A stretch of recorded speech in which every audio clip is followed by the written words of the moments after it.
We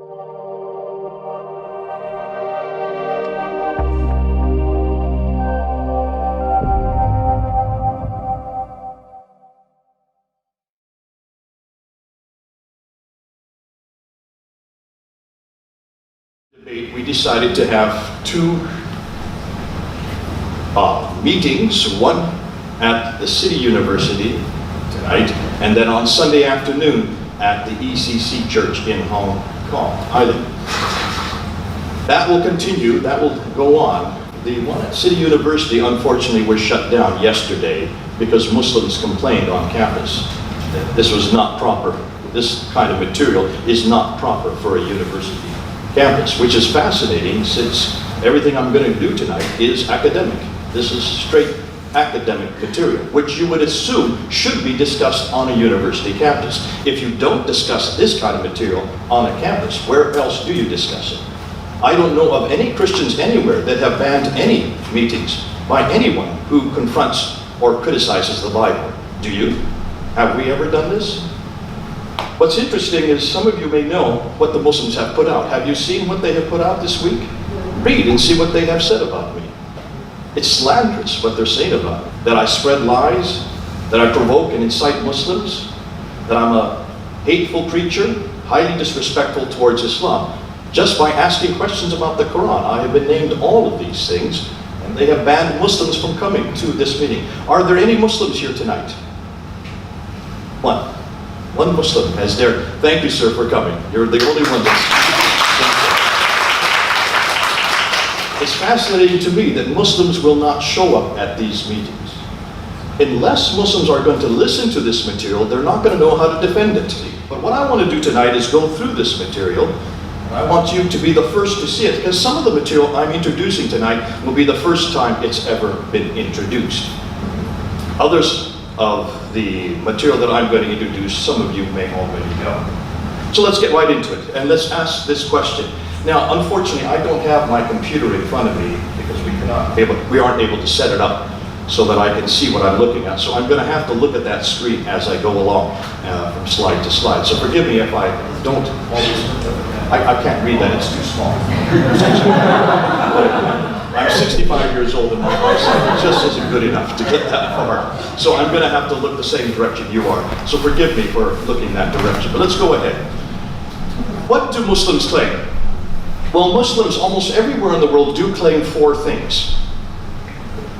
Whether they are radical, whether they are nominal, or possibly not the liberals, but certainly the radical and the nominals would say four things. That the Quran is a book that is eternal. It's not just they that claim that, the Quran itself makes that claim in Surah 85, Ayah 22. Inimitable is certainly part of that claim. It is uncreated, therefore it has always existed eternally on clay tablets in heaven. Number two, that the Quran was sent down between 610 and 632 to a man named Muhammad, there in Arabia. Number three, that the Quran was finally completed by Uthman in 652, 20 years after Muhammad died. Roughly 20 years after Muhammad died, it was finally written down in its canonical form. And then number four, that the Quran that I have in my hand here, this Quran, the Arabic part of the Quran, not the English translation, but the Arabic, that this Quran is exactly the same Quran that exists on those eternal tablets, sent down to Muhammad and canonized by Uthman in 652. Those are the claims that you hear, and if there are any other claims, and if I am incorrect on that, then please do correct me. For 37 years, I've heard those four claims about the Quran. Now, we cannot confront the first two, uncreated, sent down, because how do you confront eternality? How do you confront whether or not it was sent down? We aren't living in the 7th century. But we can confront the last two, number 3 and 4, and that's what I'm going to do tonight. I'm going to ask Muslims anywhere, those of us, this is all going up on the internet by next week, so I want to ask all the Muslims to answer the second two claims. Show me one Quran that is from the 7th century, 652, that's complete and unchanged. Okay, that's what we're going to do. Now, how am I going to do that? Well, let's continue on. We would never make this claim about the Bible. No Christians, I hope, would say that the Bible is eternal. No, of course not. It was created. Every Christian knows that it was created. We know who created it. We know and gave the names to many of the authors of many of the books. We know it was written by men. It does not exist in heaven on any tablets. Secondly, sent down? No, it was not sent down to anyone. It was inspired by the Holy Spirit, but not sent down. Matthew wrote Matthew, John wrote John, Moses wrote the first 5 books, Jeremiah wrote Jeremiah. So we give the names to many of the books of the authors, about 33 of them, written in 3 different languages on 3 different continents over a period of 1,400 years. Complete in its original form, we would admit to the 3rd category, that it was complete at the time that it was written, but we don't have any of the originals, and we would be very clear on that and very transparent. Unchanged? No, of course it's been changed. We know where the changes are, and we are very transparent about it. In my Bible, it's very clear that Mark chapter 16, verse 9 to 20, has a line before it warning the readers that possibly these were added at a later date. We don't have the originals in the Greek text. John chapter 7, verse 53 to John 8, verse 11, we have, in my Bible, there's a line above and below that portion of Scripture that stipulates very clearly that these are not found in the earliest Greek manuscripts. 1 John chapter 5, verse 7 should not be there. In most of our Bibles, we've taken it out. So we're aware that about 40 verses in the Bible should not be there. So we are very clear. No one would doubt that, I hope, in this room, that it has been changed. Of course it is. So we would not make the same claims that the Muslims make about the Quran. But what's our remit today? We cannot critique the uncreated part or sent down. We can only critique the archaic, complete, and unchanged Quran. Thus, we want to find one Quran, just one Quran, dated from the mid-7th century, complete and unchanged. That's all I'm asking tonight. What I want to do is 11 different areas. Now, we're going to be here a long time. I'm sorry about this, so put your pens down. You're not going to keep up with me. But I'm going to go through every one of these areas. What do modern Muslim leaders claim? What did early Muslim scholars say? The historical anachronisms in the Quran, the source criticism, the 2 compilations of the Quran, the 6 earliest Quranic manuscripts, 2 layers of the Solomon palimpsests, the 4 carbon dating lab reports, the late diacritical variants, the early consonantal variants, and then we're going to end with the history of the 1924 Huff's canonized text. So every one of these are going to be unpacked as we go through. So let's start with the first one. What do modern Muslim leaders claim? Fethullah Gulen says only one Quran, there's only one Quran, unaltered, edited, and untampered. The Quranic text is entirely reliable. It has not been altered, edited, or tampered with for the last 1,400 years. Susan Hanifa, a convert to Islam, goes a step further. It's preserved today in its original form. Abdullah Yusuf Ali, he is actually one of the great translators of the Quran into English, says not even a single letter has been changed. The correct Arabic text we have today is identical to the text as it was revealed to the Prophet. Maulvi Muhammad Ali says from Lahore, he was a leader of the Ahmadiyya sect, said not even a diacritical point has changed, not even a dot that above and below the lines has changed. Dr. Shabir Ali, a friend of mine, I've debated him 6 times, says it is exactly identical for over 1,300 years. We can compare that with what we're reading today, and we find them to be exactly identical. And he's talking about the Mahil Codex, which is there in the British Library. So the British Library Quran is exactly the same as the Quran we have today. He goes on and says that Muslims have not quarreled over what is the text. The text was known through memory work and through the written material. And for 1,400 years ago, looking at the Tashkent, he mistakenly puts it into Russia where it's not. The Samarkand manuscript he's referring to. And he says of it, we find no difference from that copy to what we're reading today. So both the Mahil Quran, the 2165 manuscript, and the Samarkand manuscript, 2 of the 6 major manuscripts, he says, are 1,300 and 1,400 years old. Listen to the claims they're making. The problem is, this is not what the earliest Muslims said. The Quran we have today, they're saying, has not changed one iota since its inception 1,400 years ago. But is what the earliest Muslim scholars believed? Let's look at what they said concerning the Quran. Now there are 6 authoritative hadiths: Al-Bukhari, Sahih Muslim, Ibn Dawud, Tirmidhi, Sugra, and Ibn Majah. But there are others that wrote similarly at the same time. Let's look and see what they said about the Quran. Now these were all written in the late 9th century into the 10th century. So there are 240 and later years after Muhammad. These are much later texts, but these are the earliest material that Muslims have that speak about the Quran. What did they say about the Quran? According to Ibn Abi Dawud, some of the verses were lost. According to As-Suyuti, writing in the 1500s, some verses disappeared. According to Sahih Muslim, some verses were forgotten. According to Sahih al-Bukhari, considered to be the most authoritative because he's the first to write down the hadith compilations. He dies in 870, and he says, we used to read a verse of the Quran revealed in their connection, but later the verse was cancelled. Al-Bukhari goes on to say that some verses are missing. Among what Allah revealed was the verse of Rajam, that's the verse on stoning. We did recite this verse and understood and memorized it. Allah's apostle did carry out the punishment of stoning. I am afraid that after a long time has passed, somebody will say, by Allah, we do not find the verse of Rajam in Allah's book. And that's referring to chapter 24, ayah 2, or surah 24, ayah 2, which has now been changed to 100 lashes for those who commit adultery. Some of the verses were overlooked. According to Ibn Abi Dawud, you have overlooked 2 verses and have not written them. According to Muwatta Ibn Malik, some verses were changed. Write it this way. This is according to Aisha. And she added that she had heard it so from the Apostle of Allah, one of the wives of Muhammad. Ibn Abi Dawud refers to that some verses that were modified. 11 modifications he talks about.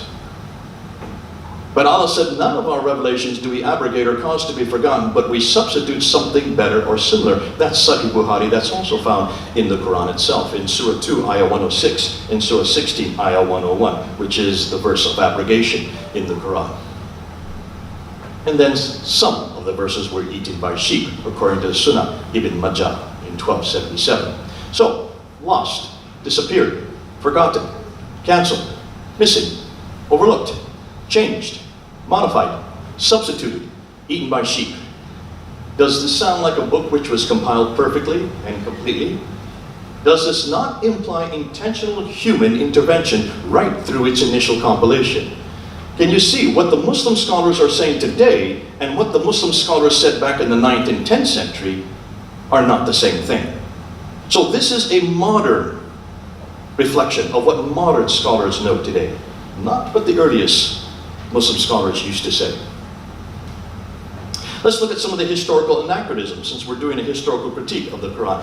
And there are many historical anachronisms. I'm just going to give you a few to show what we now know. When you look at the Quran, you will find that the Quran introduces a Samaritan much too early in Surah 20. The Samiri has led them astray. So Moses returned to his people and asked, and what is your case, O Samiri? Yet Samaritans did not exist at the time of Moses in 1400 BC. The Samaritans were created by Sargon II in 722 BC. And this is very well known historically. Basically, the Quran is referring to Samaritans 700 years too early. All right, let's go back. And the mosque too early. Chapter 17, verse 1 refers to the Masjid al-Haram in Mecca, to the Masjid al-Aqsa in Jerusalem. But there was no mosque in Jerusalem at the time of 621 when Muhammad went up there. The earliest of any mosque that we know of is at the latest would be 652 when Jerusalem was finally conquered. But if they're referring to the Dome of the Rock, that was built in 691. And the Masjid al-Aqsa that this verse is referring to was built in 710. So it cannot even be the Jewish temple of Jerusalem, as it was destroyed in 70 AD. So what mosque in Jerusalem is that verse referring to? Obviously, this is a much later redaction coming from a much later period, but historically completely inaccurate. And coats of chainmail are too early in Surah 34. And we made pliable for him iron, make full coats of mail, and calculate precisely the links, referring to David who lived in 1000 BC. The problem is coats of chainmail were not invented until 200 BC, 800 years later. David could not have had chainmail that early. It also misplaces crucifixions too early. In chapter 7, verse 120 to 124, Pharaoh said to the sorcerers at the time of Moses that indeed, I will surely crucify you all. Then in Surah 20, verse 71, Pharaoh said to the magicians at the time of Moses in 14 BC, I will crucify you. Then in chapter 12, verse 41, Pharaoh says to a baker at the time of Joseph, 1800 BC, he will be crucified. But there were no crucifixions at the time of Moses, nor were there any crucifixions at the time of Joseph, who lived in 1800 BC. Moses lived in 1400 BC. Crucifixions were first introduced in 500 BC. Thus, the Quran's crucifixions are in the wrong place and 1,000 to 1,300 years too early. Then denies the crucifixion of Jesus in Surah 4, ayah 157, and they did not kill him, nor did crucify him. If anything, they should have got that crucifixion correct. Because historically, almost everybody knows there was a crucifixion. Just take a look at Thales, a Greek historian, who is arguing about the crucifixion of Jesus in 52 AD. That's 20 years after Christ's death. He was not a Christian, he was a Greek historian. Josephus was a Jewish historian who not only talked about the crucifixion of Jesus, but mentioned that the Christians believe he rose again. And then you have Tacitus, a Roman historian who hated Christians, had nothing good to say about Christians, but not only spoke about the crucifixion of Jesus, placed it at the time of Pontius Pilate under the rule of Tiberius. And that's why we know it was 33 AD, because of Tacitus. So there you have Greek, Roman, and also Jewish historians who are all writing in the 1st to 2nd century, all showing that there was a crucifixion. Where does the Quran get its authority from for the fact that Jesus wasn't crucified? This was written, according to Muslims, 600 years later. It's also got the wrong Mary. In Surah 19, ayah 28, Mary, the mother of Jesus, is referred to as the sister of Aaron. Chapter 66, verse 12, Miriam, the first Saint Mary, who is the mother of Jesus, is the daughter of Imran. Surah 20, ayah 30, Aaron, Moses' brother. Now, we do know that there is an Aaron in the Old Testament who did have a father named Amram, which is the Hebrew name for Imran in Arabic. And they did have a brother, Aaron did have a brother named Moses. Both Aaron and Moses did have a sister named Miriam. It looks like whoever wrote the Quran confused the Mary from 1400 BC with the mother of Jesus from the 1st century AD. Can you see the problem here? They confused the wrong Mary. There's 1400 years between them. Unless Mary lived for an awful long time, it cannot be the same Mary. It confuses the Qibla in the Kaaba.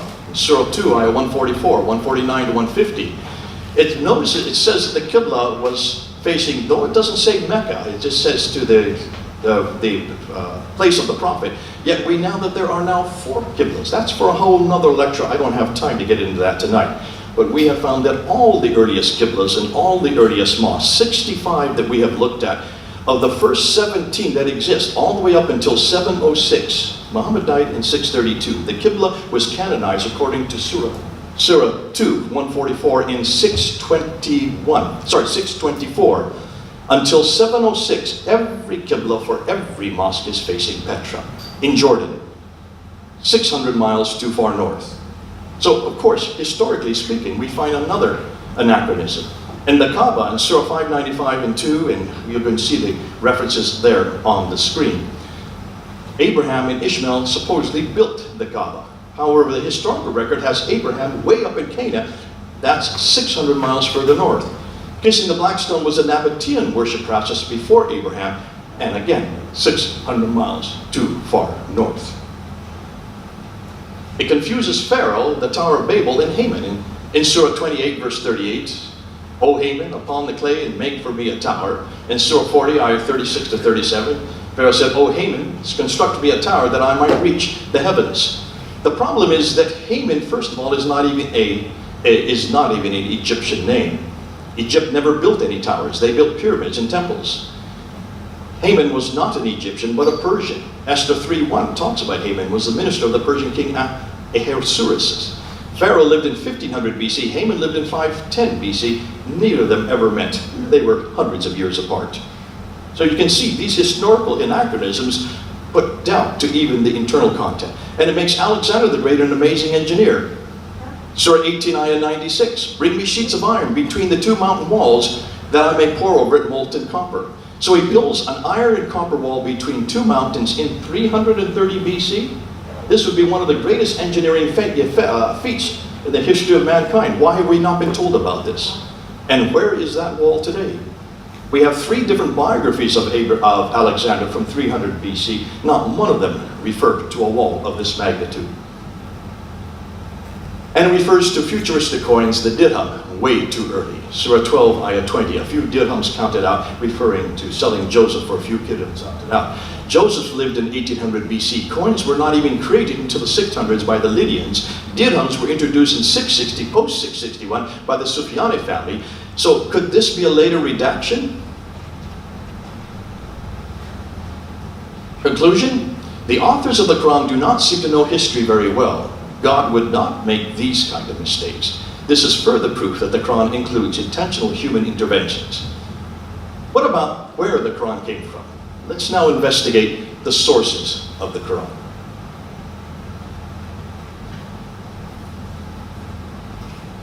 Now we're going to go to source criticism. This is what Muslims claim. The Quran is eternal, Word of God. Its source comes from these eternal tablets, preserved in heaven, Surah 85, verse 22. It was revealed to correct the errors of previous revelations. It is unfettered by human intervention. Therefore, it does not come from man, but from God. That's what the Quran makes, and that's what Muslims claim today. Yet when you look at the stories in the Quran, you will find that there are stories after stories that are not found in the Bible, yet they are found in the Quran that can be sourced back to post-biblical writings. Surah 5, ayah 32, the story of Cain and Abel. Cain killing his brother Abel, not knowing what to do with the body, follows the example of a raven giving and burying its partner, and he does the same with his brother. That is not found in the Bible for one very good reason. That was written by in the Targum of Jonathan ben Uzziah in the 2nd century AD. And then in the Mishnah Sanhedrin, verse 32 then appears, referring to the blood of Abel. He who takes the blood of one as if he takes the blood of all. He who saves the blood of one as if he saves the blood of all. In verse 32. That was introduced in the Bar Sanhedrin, chapter 4, verse 5, in the late 5th century. Both the story of Cain and Abel in verse 31 and the story of the blood of Abel in verse 32 were borrowed from an apocryphal account, a Jewish apocryphal account, written in the late 5th century. We know who wrote it, we know when it was written, we even know why it was written. This does not come from God, and the reason it's not in the Bible is because the Bible had long been canonized long before the 2nd century AD.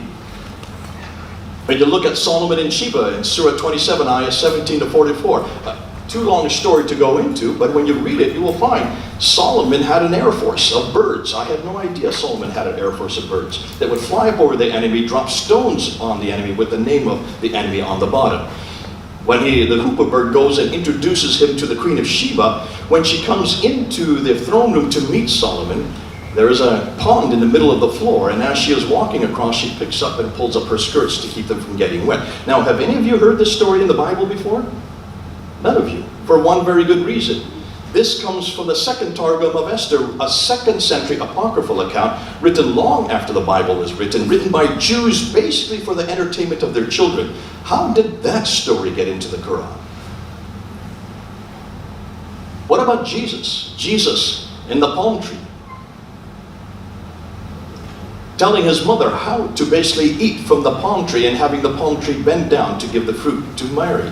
I had no idea that Jesus was able to teach his mother how to eat, but according to the Quran, this is how it was done. Where does that story come from? It comes from the lost books of the Bible, a 2nd century sectarian account, never considered to be authoritative by Christians. That's why it's not in the Bible, because it was written much, much too late. Yet it finds its way into the Quran. Other further borrowed Jewish and Christian sources. The story of Mary, Imran, and Zachariah comes from the Proto-Evangelions, James the Lesser, a 2nd century apocryphal account. Creating birds out of clay in Surah 3, Ayah 49. That comes from Thomas's Gospel of the Infancy of Jesus Christ, second century. Surah 5, Ayah 31, burying a raven. I've already talked about that. Surah 7, Ayah 171, raising mountains comes from the Abd as-Sara, a second century apocryphal account. Baby Jesus talking from the cradle comes from the first Gospel of the Infancy of Jesus Christ, another second century account. And then Abraham destroying all idols in the Kaaba in Mecca. In Surah 21, Ayah 51 to 71 comes from the Mishnah of Rabbah. These are all Jewish and Christian apocryphal writings written long after the Bible was created, never accepted by either the Jewish or the Christian community as authoritative, yet they find their way into the Quran. Fascinating. These borrowings suggest that the creators of the Quran borrowed the wrong material. Why is it that they borrowed these stories and not the authentic stories from the Bible themselves? There is the million-dollar question. We'll give you the answer. The Bible, both the Old and New Testament, were not translated into Arabic until the mid to late 8th century. The earliest translation we have of the New Testament in Arabic is known as the Arabic Codex of Sinai 151. It's in St. Catherine's Monastery, and the date for that codex, the earliest Arabic translation of the New Testament, is 867 AD. That's the late 9th century. Since the Muslims didn't have the Bible in Arabic in either the Old or New Testament, they went to these apocryphal writings. They incorporated these apocryphal writings, borrowed them from the wrong sources. And that's why we now today know, using source criticism, that much of the Quran is from the wrong source, borrowed from the wrong texts. What about the two compilations of the Quran itself? If it is internal and complete by 632 AD, why were two different Qurans created within 20 years? Let's start with the first one. To understand this, you need to go to Sahih al-Bukhari. Al-Bukhari is probably the most authoritative one who actually describes these compilations. You have to go to volume 6, Hadith number 509 and 510. These are classic ones. Everybody knows what I'm going to say next, and every Muslim I know knows about what Al-Bukhari says. According to Al-Bukhari, in 6509, between 632 and 634, this is right after Muhammad died, the first Caliph Abu Bakr did not have the Quran text written down. Umar, the second Caliph, who was with him, warns that since many who memorized it had died, therefore a large part of the Quran may be lost. So they asked Zayd ibn Thabit, who is the secretary of Muhammad, to write it down. So that means that after Muhammad died, the Quran had yet to be written down, according to Al-Bukhari. Okay? All of it's on the Arabic on the right, and there's the English next to it. I'm just summarizing it on the left. Thabit felt it was too difficult to write down, because it was something which even Muhammad didn't do in his lifetime. As we move on to the same compilation, later it says that Thabit finally agreed and took finally agreed and looked for verses collected from palm stalks, stones, and memories of surviving warriors. So therefore, he had nothing to go on except what other people had memorized and pieces of palm stones. This first compilation remained with Abu Bakr, the one that at times only one person remembered a verse. According to Surah 9, Ayah 128 to 129 is what it's referring to. This first compilation remained with Abu Bakr, the first Caliph, then with Umar, the second Caliph, then with his daughter Hafsa. And she, according to tradition, she put it under her bed and left it there for about 20 years. Then we go to Al-Bukhari, volume 6, verse 510. Hudayfa was afraid that the people of Syria and Iraq had different recitations of the Quran, so he asked Uthman to have the Quran written down a second time. So this is the second recension. Look at the date, 652. We're now 20 years later, using Hafsa's first compilation. So they take that first compilation, the first codex of the Quran, they take it from Hafsa, who has it under her bed, and they give it back to Zayd ibn Thabit, who is the one that wrote the first recension down, the first compilation. Uthman orders 4 compilers, along with Thabit, Zubair, Alas, and Hisham, to rewrite the text. Okay? Let's move on. If the 4 had any disagreement, they were to write it in the Qurayshi dialect. Now hold on a minute, stop right there. If you know Arabic, there's a problem right here.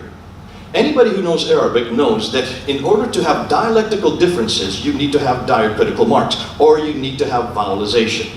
That's why if you go anywhere in the Arab-speaking world and buy a newspaper, let's say in Cairo, Egypt, If you buy the newspaper there, it will not have vowelization. Why? Because anybody who is in Morocco or in Jordan or any other country that has a different dialect will not be able to read it if it has the dialects for the Cairene text. In order to sell papers in more countries, they keep the vowelizations out so that everybody can read it in their own dialect. Therefore, in order to have dialectical differences, in order to have a Qurayshi dialect, you need to have vowelizations, that's the dhamma, the kasra, and the fatha, and you have to have diacritical marks. You have to have the dots above and below the lines.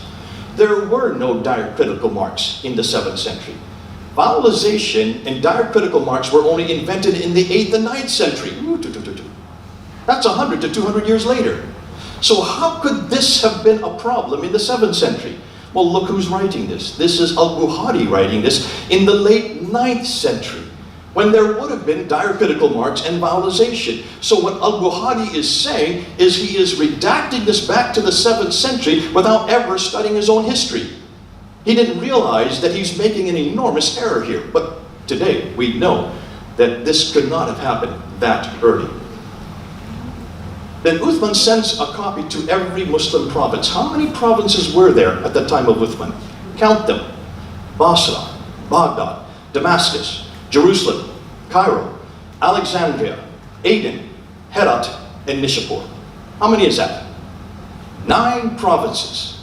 If a copy was sent to 9 provinces, that means there must be 9 Qurans that were created in the mid-7th century that we should be able to find today. I would like Muslims to provide one of those 9 Qurans. It's not me saying this. This is Al-Bukhari saying this. Okay, I'm just quoting Al-Bukhari. We know that there were 9 provinces at that time. Why can't Muslims even come up with one copy of those 9 codices?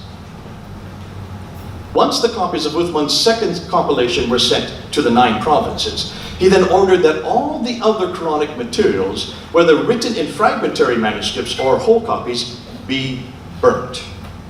Why do you burn manuscripts? Well, the answer is very simple. You burn manuscripts that disagree. Now remember, these are not diacritical differences. There's no diacritical marks. There are no dots in any of these manuscripts. This has nothing to do with vowelization, the dhamma, kasra, fatha. These have yet to be invented. So if you're burning manuscript, you're burning consonantal text. Manuscripts that only have consonants. Ooh, I love that. Which means these have nothing to do with the ahruf or the qira'at that Muslims are talking about today. Ahruf in qira'at were not invented yet. There was no reason to have ahruf in qira'at this early. Because in order to have ahruf, for those Muslims who are listening, they're on the internet, and those who are in this room who are Muslims, can you hear what I'm saying? This is not an ahruf or qira'at. These 7 ahruf that Muslims talk about cannot have existed this early. Are you listening to me? Why would you burn manuscripts unless there is something you are trying to censor? Wouldn't it be great to have everything that was burned to look at so that we could see what they censored? So, concerning Al-Bukhari, why didn't God, first of all, choose a language which could have accommodated the Quran? Isn't that rather odd of God, to choose Arabic which could not even accommodate his language because it did not have the diacritical marks or the vowelizations that early? Since he already had 2 other languages that he used with previous revelations, Hebrew and Greek. Why would God in his wisdom have chosen such a uncivilized text? Secondly, why didn't God choose a man who could read or write? If that was really his only function, was to have this text revealed to him, then why in the world would God choose somebody who could not read and write to give the greatest and final revelation of mankind? And why, therefore, didn't that man, Muhammad, write it down? He had 22 years to write it down. What happened that he died before it could be written down? Thirdly, why didn't Muhammad learn to read and write, for heaven's sakes? He had 22 years to do so. More so, he did have a secretary named Zayd ibn Thabit. What do secretaries do if they don't write? Why in the world did Zayd ibn Thabit not write it down? See, these are questions we need to ask Muslims. I've never heard a Muslim answer these questions. Isn't that the job of secretaries? Why didn't Abu Bakr make copies and disperse them to the 9 provinces in 634, as Uthman did 20 years later on? And how could there be dialectical differences in the mid-7th century when dialects required diacritical marks and vowelizations? These were not introduced until the 8th century, and they were not finalized until possibly even a century later. And most importantly, why then did Uthman burn all the other copies? Doesn't that suggest that they didn't agree? And wouldn't it be great to have them to compare with today? Where are the copies of the Quran sent to the 9 cities?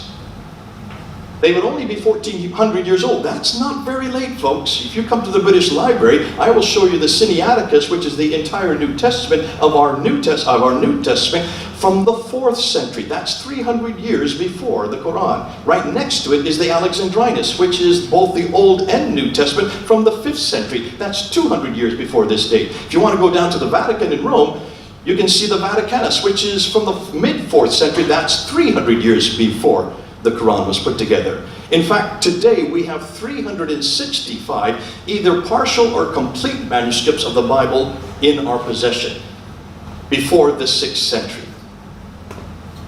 Why is it that Muslims can't even find one Quran from the 7th century that's complete and unchanged?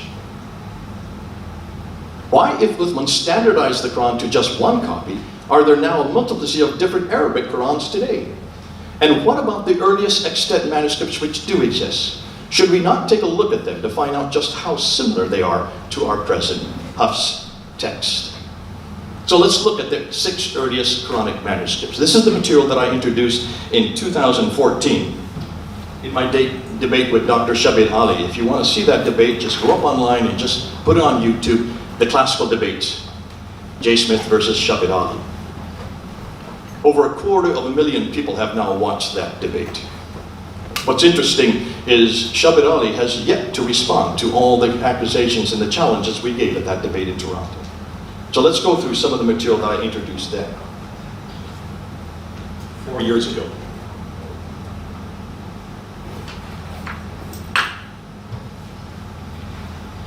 Now, remember, the 9 codices sent to the 9 cities in 650 AD. By 650 AD, we already have this whole area here. Does this work? See that? This whole area right here, under the auspices, under the control of Islam. By the time that Abdul Malik comes to power in 685 AD, we have all the way from Andalusia over here on the left, all the way over to India. So from Spain, what is Spain today, to India was under their control. So if this were the case, certainly there would have been someone who could read or write at that time. We do know of 4 metropolitan codices that became very popular according to the Islamic traditions. The Codex of Ubay ibn Ka'b in Damascus, interestingly, his codex had 115 chapters. The Codex of Abdullah ibn Masud in Kufa, his codex had 111 chapters. The Codex of Abu Musa al-Ash'ari in Basra, his codex had 116 surahs, and then Zayd ibn Thabit's codex from Medina, his codex had 114. So even the 4 metropolitan codices, according to the earliest Islamic traditions, did not agree, did not even have the same number of surahs. But let's look and see what we now have today. Today there are really only 6 manuscripts that are in existence that are extant. That means they still exist today, which are from that era. Now, Muslims have always claimed that these are from the time of Uthman. These 6 are part of the 9 that were sent out by Uthman in 652. And many, as you saw from the claims we had at the very beginning, Shabir Ali certainly claimed that the Tashkent, the Samarkand, the one in the middle, and the Ma'il, the one on the right, were from the time of Uthman. And you'll hear Muslims make this claim over and over and over again. But let's look at these 6 earliest. The Topkapi manuscript is in Istanbul, in the Topkapi Museum there in Turkey. That is probably the best of all the manuscripts. The Samarkand manuscript is in Uzbekistan, there in Tashkent in Uzbekistan. The Ma'il manuscript, known as the 2165 manuscript, is in London in England at the British Library. The Paris Petropolitanus manuscript is in Paris at the Bibliothèque Nationale there in France.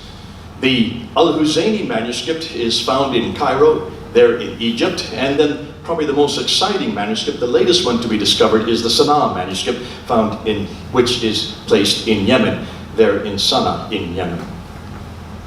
What do the scholars say their conclusions concerning the 6 earliest Qur'ans.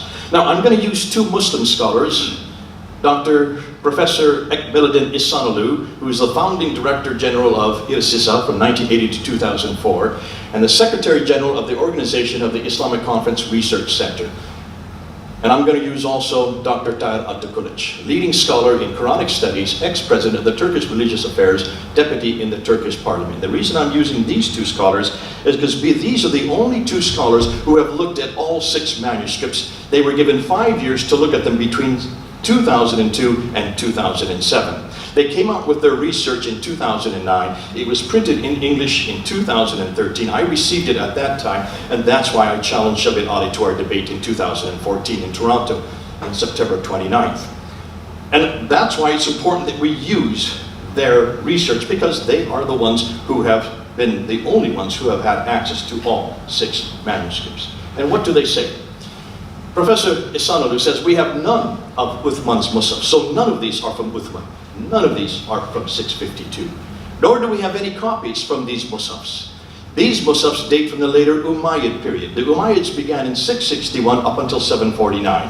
So from 661 up to 749, the later Umayyad period, which means long after 652. Dr. Altıkılıç agrees, says no serious scholarly work has been done on them. These Musafs date from the early to mid-8th century. They are not Uthmanic, nor copies sent by him.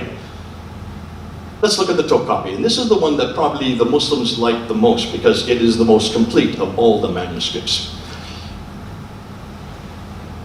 Altıkılıç says that it is dated to the second half of the 1st century AH, which would be from second half of the 1st century, which starts in 670 up into 720, and the first half of the 2nd century, which goes from 720 to 770. So basically what he is saying is that this manuscript is anywhere between 670 and 770, that 100 years.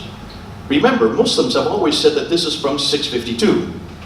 So he's saying that parts of it are from the second half of the 1st century, which is from 670 to 720, and other parts, at least 3 surahs he knows about, were added at a later date, possibly between 720 to 770. Even though we would like to publish this sacred text as the Musaf of Caliph Uthman, our research indicated that it was neither the private Musaf of Caliph Uthman nor one of the Musafs he sent to various centers. There are deviations from grammatical rules and spelling mistakes in the Musafs attributed to Caliph Uthman. He concludes that there are 2,270 instances where there is a difference from the consonantal skeleton of the Fard text. What's the Fard text? That's this text that we're using today. This is the Fard text. This is the canonical text. So there are 2,270 manuscript variants. That means words or phrases different in that manuscript than the book I have in my hand. This is not the same Quran. Are you hearing that? Hugely important. Look at some of the differences. Surah 14:38 in the Topkapi says, "You know what we concealed and what he revealed." In the Kyrene text, the 1924 canon, it says, "You know what we concealed and what we reveals." From he, it goes to we. Who is, if they look at the difference there as to what that does to the theology behind that. Surah 3, Ayah 158, "If you should die or be slain, you shall not be gathered." The Kyrene text now says, "If you should die or be slain before him, you shall undoubtedly be gathered." It completely contradicts the first verse. Here's a complete contradiction between the Topkapi and the Hafs text that we're using today. Let's look at the second manuscript, the Samarkand. The Samarkand was considered to be the best of all these manuscripts. It was brought to London a number of years ago. I lived in London, my wife and I lived in London for 25 years, and I remember going down to see it there at the British Library. It's known as a monumental text, very unsophisticated. Script helps to date it, but what's interesting is what Altıkılıç and Ekmeladou say. Both, Dr. Altıkılıç especially, says the Samarkand is not Uthmanic as it dates from the 8th century. 6 reasons to discredit this Musaf, he says. It has undisciplined spelling, it has different writing styles, it has scribal mistakes, it has copyist mistakes, written by someone with little experience, with later additions, and only goes up to Surah 43. The Quran has 114 surahs. So much of the Quran is missing. However, within those 43 surahs that do exist, there's only one surah that's complete. 24 surahs are partial, and 18 of them do not even exist. So when even Muslims say it goes up to Surah 43, most of it is missing within those 43 surahs. Why haven't we been told this before? Why haven't Muslims admitted to this? And why do they say that this codex is complete? Shabir Ali has said this for years and years and years, that this is a complete text. It's because no one bothered to look at it until these two gentlemen did. The Ma'il, the 2165 manuscript, which is there in London. Now, we do know about this text, because this is within the British Library. The style of writing helps to date it. It is what they call a Ma'il. That means a slanted text. That is a Hijazi text. This is not a Kufic text like the others. This is a much earlier text. What's interesting is that it only goes up to Surah 43 as well. It includes only 53% of the Quran, dated by Al-Taqulij to the early 8th century by Dr. Martin Links, who was curator for the British Library for many years. He puts it to the late 8th century. But this is not the 7th century. Are you noticing there is a pattern going on here? So already both manuscripts are the 8th century, not the 7th century.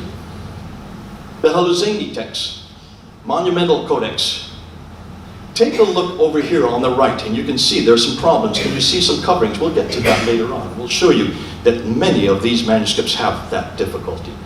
Al-Taqulij says of the Huzaini text, this is not with money. It is dated from the early to mid 8th century.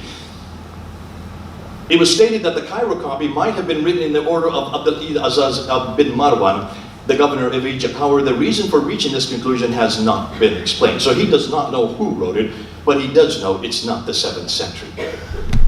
François de Roche, who's considered to be the world's leading scholar in the Western world, calls it a monumental script, and he puts it to a much later date because it's a monumental script. Note the blue arrows. Are you looking at those coverings? We'll get to that, because this is probably the most disturbing part of these manuscripts. Hold on, we'll get to it in just a bit. The Paris Petropolitanus manuscript, which is in Bibliothèque Nationale. Rudimentary script, a different script. Its script helps date it as well.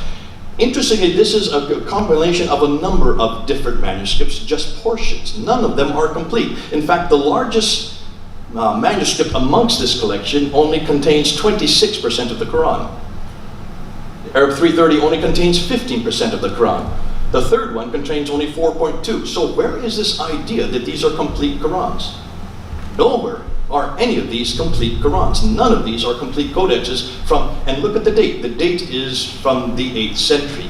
When you look at the Petropolitanus, look at Surah 14, ayah 37, and compare with the Cairene text. Our Lord, they take that they may establish prayer and make hearts among people has been changed to so make hearts from people. We'll get into more of these later on. I don't want to get into the significance now because we'll come back to this. The Salam manuscript is proving to be probably the most problematic of all the manuscripts. This is the most exciting because it was only discovered in 1975 in the mosque in Sana'a. As they were cleaning the dome, they came across a trapdoor. When they opened up the trapdoor, hundreds of manuscripts fell to the ground, which is not unknown because when Qurans start to deteriorate, they hide them up and they put them for safekeeping up into domes of many mosques. In this case, when they came across this particular manuscript, no one could read it because it had no diacritical marks. It had no dots above and below the line. It had no vowelization, as none of these earliest manuscripts did. And they could not read it. So they flew down two scholars, three scholars, Dr. Gerd Quinn, Dr. von Bothmer, and Dr. Oleg, all of them from Saarland University in Saarbrücken in Western Germany, considered to be the world's leading scholars on early Arabic script. They were flown down in 1981 to look at this manuscript, and they quickly took pictures of it, put it onto microfilms, and their microfilms were then confiscated by the Yemeni government and were not released to them until 1997. I went to see Gerd Quinn, and he allowed me to take these pictures of the Sana manuscript here on the left and in the center. As you can see, just from that page that's opened up there on the left, there are two completely different scripts. Surah 19 is on the right side, and when you come down to the yellow mark, it jumps to Surah 22. What happened to Surah 20 and 21?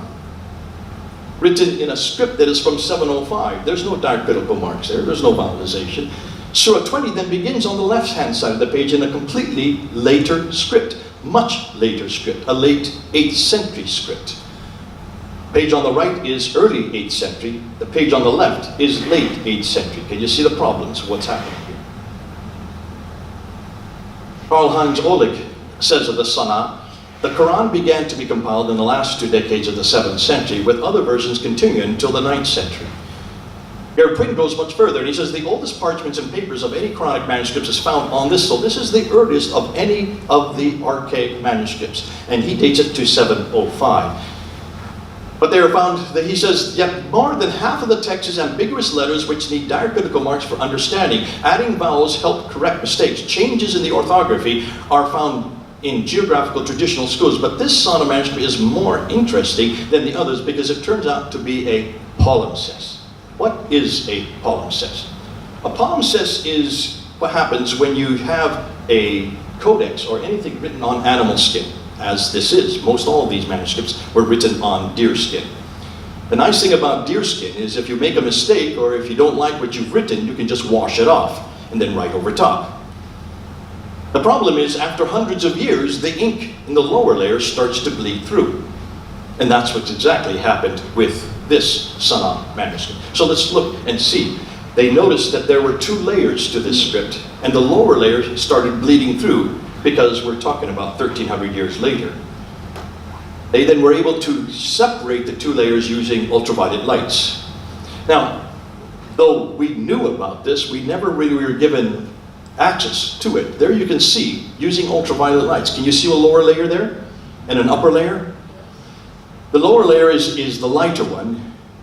According to scholars today, it was written between 671 and 705. The upper layer was written from 705 and later, because it had additions that were probably added 60 years later.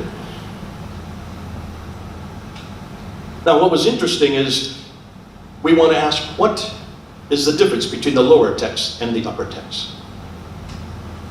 And why was the lower text erased?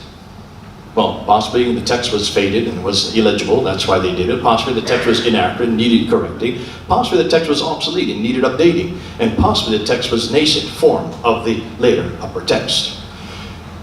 The book that has finally come out on it just came out last year, written by Dr. Asma Hilali, called the Sana Palimpsest. She is the first now to actually write and publish. You can get her book. Read and see what she says. What she says is basically what has been echoed by not only Dr. Gerrit Quinn and Elizabeth Quinn, who've done the most work on this, but also Sadeghi and M. Gudarzi, and also then Elizabeth Quinn. They all agree that there are more variants in the lower text than in the upper text. What is interesting from her book, she says that the Sana Palimpsest is basically made up of 63 verses. The lower text has 63 verses, but it has 70 variants within those verses, which do not agree with the text I have in my hand here. Which means almost every verse has variants. Now Hilali, who is a Muslim herself, trying to come up with some type of reasoning, suggests that this may be part of a reading text, a school text. This may be something that students have put together. That the upper text was there, but the problem is even the upper text has variants from what the Quran that we use today. Elizabeth Quinn, who's done the most work on it, says that the lower text was in the process of being corrected and made more precisely canonical. Thus, the 2 layers were stages in a process of canonization. She suggests that the corrections predate the upper text and were so many that at some stage the corrector abandoned the corrections and the text was palimpsested. In other words, it was washed off and rewritten over top because they just had too many differences. That's her conclusion from what she has seen. When you look at the lower text and compare with the upper text there in the slide above, you can see that there are 63 of these verses. Amongst the 63 verses, there are 70 variants. 25 times verbs and nouns are different. The articles are different. Participles are different. Conjunctions are different. Prepositions are different. 29 times it has isolated letters. Expressions are different. Entire sentences 16 times. Note some overlap within the same verse. Sentences that are different, expressions that are different, verbs that are different, nouns which are different, prepositions over and over. You can see there are so many differences. We don't have time to go through all of them. Here are just a few examples. But Allah has cursed them for their injustices in the Sana Palimpsest. Today it now says, but in fact Allah has cursed them for their unbelief. Can you see how that changes the theology of the text? From injustice to unbelief. Which is it? And which one of these is the one that's in the eternal tablets in heaven? Because they could say 2 completely different things.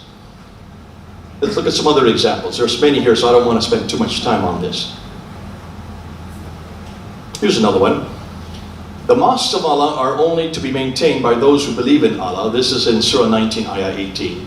In the last days. And he did jihad, struggled in the name of Allah, and did fear anyone but Allah. For it is expected that those who are successful be the rightly guided. That now in the Kyrene text, now says, the Hafs text, 1924 text says, perform the salat prayer and give zakat and fear none but Allah. Completely different verse. They've added now perform salat and zakat in the Kyrene text, the 1924 text. Here's another one. Let's go back to this one. Ask forgiveness for them, or do not ask forgiveness for them. If you should ask forgiveness for them 70 times, Allah does not forgive them. Indeed, Allah does not guide. Today now it says Allah will not forgive them because they disbelieve in Allah and His Prophet, and Allah does not guide. Now His Prophet is added to the text. And you see how that changes the theology. You could do a whole doctoral research just on that one verse. In fact, every one of these would be a thesis for a doctorate. When you look at the upper text compared to the lower text, even the upper text does not agree with the 1924 Kyrene text. We're going to get back to this Kyrene text that I'm referring to. Conclusions: there are variants in the upper text as well. This suggests that a standard text had not been canonized even in the early 8th century. These reading circles that Hilali refers to are fallacious because parchments are very expensive. You would not waste animal skin on students. More than that, you would not then preserve them for 1400 years. More than that, if this is the earliest script that we have of any Quran, notice, the lower layer of the palimpsest in the Sana is the only part of the Quran that we can find from the late 7th century. Why is it that this is the earliest that we can find, and yet it does not agree with the Quran in 70 areas in just 63 verses? Why would you preserve something of that magnitude for 1400 years? I would suggest that Twin probably has it correct when she says this is a pre-Quranic text which does not correspond with any 8th to 10th century narrative, and that's why it disagrees not only with the other manuscripts, it disagrees with the Quran that we have today. Why are these later palimpsests the earliest ones, and where is the original Quran from which these supposed reading texts were derived? Hilali doesn't answer that question. To date, no Muslim has answered that question. There is just a vacant silence. Can we conclude, therefore, that these two palimpsest layers are an example of a nascent Quran in its early formation? Are either of these two layers parallel to the eternal tablets in heaven? Since these are so different from the Quran we are using today, then where is the original manuscript for the 1924 Hafs text used around the world? We're still waiting. Now, on to the carbon dating fiasco introduced in 2015 with the 2 Birmingham folios. You probably all remember in 2015 when they came up with these folios that supposedly were the oldest Quran in existence, dating from 568 to 645. Muhammad was born in 570 and died 632. So this follows the life of Muhammad. All over the press showing that this is the oldest Quran in existence. What's fascinating to me is that the Birmingham folios are only 2 pages. The front and back of 2 pages. This is not a manuscript. These are just 2 folios. And what's interesting is, have you noticed no Muslim scholar has come forward to support the claims that the Birmingham University claimed and BBC flashed all over their screens in 2015? There's a reason for that. Look at the dates. 568 to 645. What's wrong with those dates? When was the Quran finalized? When was the Quran finally written down in its final form? 652, 7 years later. Even if you use the latest date of the carbon datings, it's still 7 years too early. You see why? No scholar has come forward to accept these dates. And the reason has to do with radiocarbon dating. Radiocarbon dating is one of the most inexact of sciences because there's such a range of dates. 568 to 645, you're almost talking about 100 years. And you do not go with either end of those dates. It uses the bell curve, so you would use the median date, which would be around 610, which would make it earlier than the Quran. Because the Quran, according to Islamic tradition, was only begun in 610. So how can you have these 2 folios that early? Look at the content of these 2 folios. There's Surah 18, Surah 19, and Surah 20. And look at what they refer to. They refer to the story of Moses, which would have been borrowed from the biblical text. They refer to the 7 sleepers of Ephesus, which have not only, I don't know where that is borrowed from, and they have referred to Du al-Qarnayn, who is Alexander the Great. These are external to the Quran. These are all stories borrowed from other sources. If you borrow from other sources, then of course your borrowings are earlier than the material that you write on. Am I correct? By definition, if you borrow, they are earlier. Why haven't Muslims noticed this? Be careful of what you claim. But if you're going to use carbon dating, then let's look at what they have seen, what they have found on the Sana manuscript, probably the best of all the manuscripts. Let's look at the 4 carbon datings in the 4 labs that have looked at these manuscripts and notice what they have shown. Now, I'm now referring to Julian Christian Robin in L'Arabi dans Quran, his book that came out in 2015. Robin looked at carbon dating research which was carried out on 9 separate folios of the Sana collections, above and beyond the Birmingham folios. These carbon dating results were carried out in 4 different laboratories, in Lyon, in France, in Kiel, in Germany, in Zurich, in Switzerland, and Oxford, in England. These are 4 of the prominent labs in the world today who work with carbon dating. Take a look at what they found. Now, let me just explain what you're looking at here. This over here, on the far right, over here, is the Uthmanic recension. That's 652. That's when the Quran was finally written down. This blue, these 2 blue dots, is the life of Muhammad. That's from 570 to 632. Are you following that? Look at these 4 on the left over here. These 4 on the left were dated from 370 up to 500. This one was dated to 405 up to 450. This is dated from 475 up to 550. This is dated from 500 up to 550.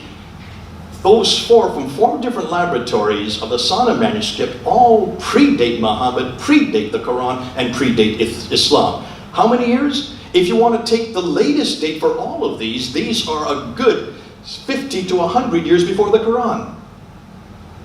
Which means the Sana manuscript predates the Quran by a good century. Can you see the problem here? Using carbon datings, be careful about using carbon datings. I wouldn't use carbon datings. Nonetheless, all 4 Sana A examples dated at 4 separate laboratories completely predate Muhammad, the Quran, and Islam. All the folios, including the Sana A, B, C, D, and the Birmingham folio, except for E, predate the Uthmanic recension. They're all too early. You can't have a Quran that early. Not in the 4th and 5th century. Sorry, the 5th and 6th century. Since all 4 Sana A examples dated at 4 laboratories completely predate Muhammad, the Quran, and Islam, these must be either earlier writings from which the writers of the later Quran borrowed, or I would suggest that probably the better answer is be careful of carbon dating. Carbon dating is completely inexact. I would not go with carbon dating. But Muslims must be careful if they're going to ballyhoo and say, we finally found 2 folios from the time of Muhammad, then they're going to have to go with the other carbon datings that place the same folios almost 2 to 3 centuries before the Birmingham folio. Now we get to the late diacritical variants. These have proven to be some of the most damaging material. And much of the work, in fact, everything that I'm giving you tonight is not my research. Let me repeat that. Everything that I'm introducing tonight has nothing to do with me. I didn't do any of this research. I am not capable of this kind of research. I am only the messenger who's communicating this material because the people who do this research do not want to go public with it. Except this research. It's done by a friend of mine named Hatun Tash. But she decided to go and find out about these diacritical marks. Now remember, she does not speak Arabic. She does not read or write Arabic. She's Turkish. And she went all over the Muslim world and had others go for her. Excuse me, she didn't herself go. She went on others and asked to find out Arabic Qurans that disagree with each other. She has now found 31 different Arabic Qurans. We repeat that.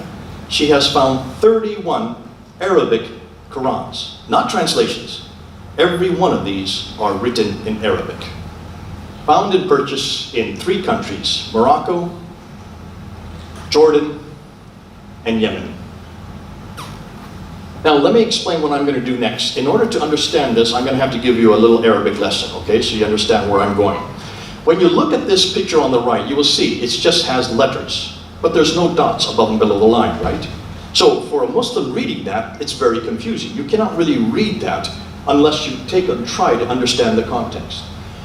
These are letters without the diacritical marks. They are also without any vowelization. The fatah, which is the ah sound, the dhamma, which is the u sound, and the kasra, which is the e sound. That's found in the Samarkand manuscript. Here's another example of the Sana manuscript, and you can see it has no dots and below the lines. That's what I've been talking about. It has no vowelization, no curly cues above it, no slice, little not mark below it, nor a mark on the side of it. That would be the dhamma, the kasra, and the fatah. Here's another example of an early Rasim. This is the Topkapi manuscript, which is in Istanbul. Now, there are diacritical marks being added in. Can you notice that? These have a few diacritical marks, but they're all written in red, which means they were added at a later date. This was not part of the original text. Here's another early Shiite Quran. Notice Ali's Quran, according to tradition, still with no diacritical marks. So why were diacritical marks and vowels needed? Let me show you why. That is the alphabet of the Quran. 28 Arabic letters without dots in the 7th century. That's what they would look like in the 7th century. The problem is you need to find, of those 28 letters, 6 of them are unique. The Aleph, the Kaf, the Lam, the Mim, the Ha, and the Waw. Of the 28 letters, only 6 are unique. All the other 22 letters need dots above and below the line to delineate them one from the other. Are you following that? That's the problem with Arabic. Before those dots were created, there was no way to read this. Why? Well, take a look. When you look at just one smiley face, let's just look at that. If you put one dot above it, it becomes a na. If you put 2 dots, it becomes a ta. If you put 3 dots, it becomes a fa. If you put 1 dot below it, it becomes a ba. 2 dots below it, it becomes a ya. Which means you can have na, ta, tha, ba, ya. 5 different letters depending on where you put the dots. You thought Chinese was difficult. Take a look at that. That's why it's absolutely important that the diacritical marks were added. But these were only invented in the 8th century. These did not exist in the 7th century when these manuscripts supposedly were created. And every one of these 6 manuscripts that we're looking at did not have these dots in them in the 8th century. You can get 5 different letters with the same smiley face, depending on how many of the 5 dots you use. If you use the same smiley face, connected together, just say 3 of them together, look and see what happens. When we add dots to just these 3 smiley faces, we can produce 19 different words. There are the 19 different words. That's why it's absolutely important that you have to have added diacritical marks and vowelization. Hatun then looked and wanted to look at these 31 Qurans. Now, what she noticed was this. Here are the 31 she had. Al-Susi, Abi Jafar, Yaqub, Duri, Abi Ibn Amr al-Basri, Ibn Amr, Khalaf al-Qashar, excuse me for my pronunciation, Al-Layth Ibn Khalid, the Wash al-Azhar way. There are many different Wash. Here's another Wash, Al-Asbahani way. There's the Ibn Jamaz. There's the Duri, Ibn Amr al-Ah. There's Khalif. I'm going to continue going much faster now because it doesn't matter whether or not you see what they're written, because I'm going to run out of time. These are just 26 of the 31 she has now been able to procure. 26 of the 31 that she now has in her possession there in London. Now, who are these individuals and what are these names? These names are all students on the right side of the graph. These are students who come from teachers that are in the middle, who come from those 5 cities: Medina, Mecca, Damascus, Kufa, and Basra. Medina and Mecca are in Saudi Arabia, Damascus is in Syria, Kufa and Basra are in what is today Iraq. So 5 cities producing 5 teachers who then have 37 different students. But take a look, let's look more carefully at that one right there, where the black line is.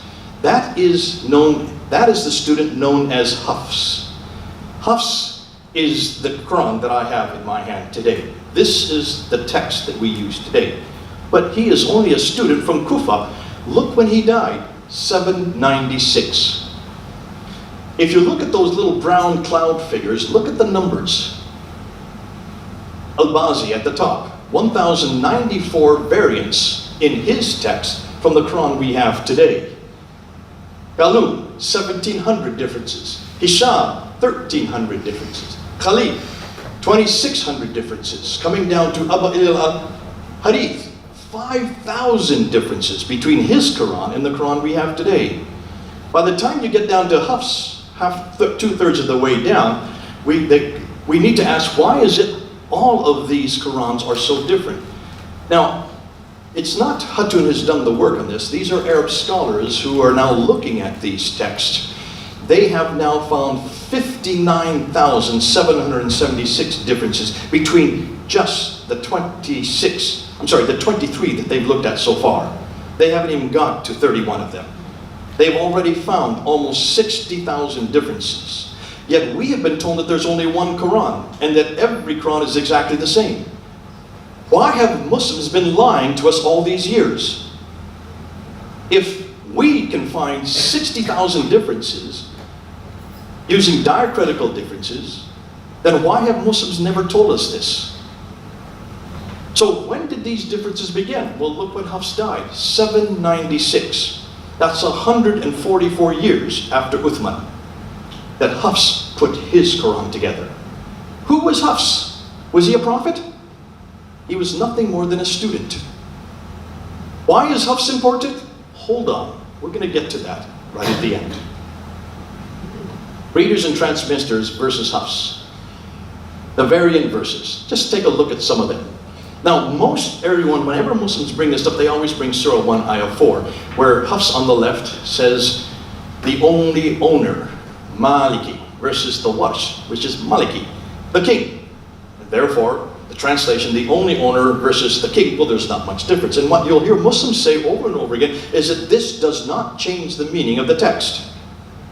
Now, I don't have time to go through all the 60,000 differences tonight. I'm just going to show a few of the differences, and you decide whether or not this changes the meaning of the text. Let me go through some that are probably easier to understand than others.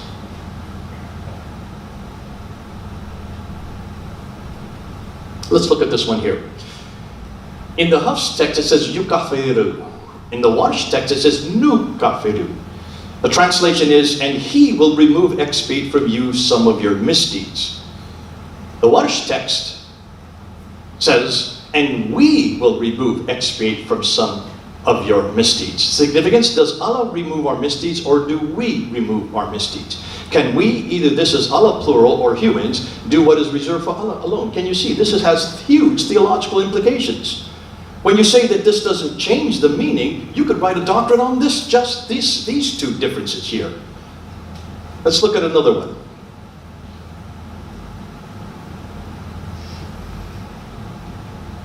Here's one. Qatala versus Kutila.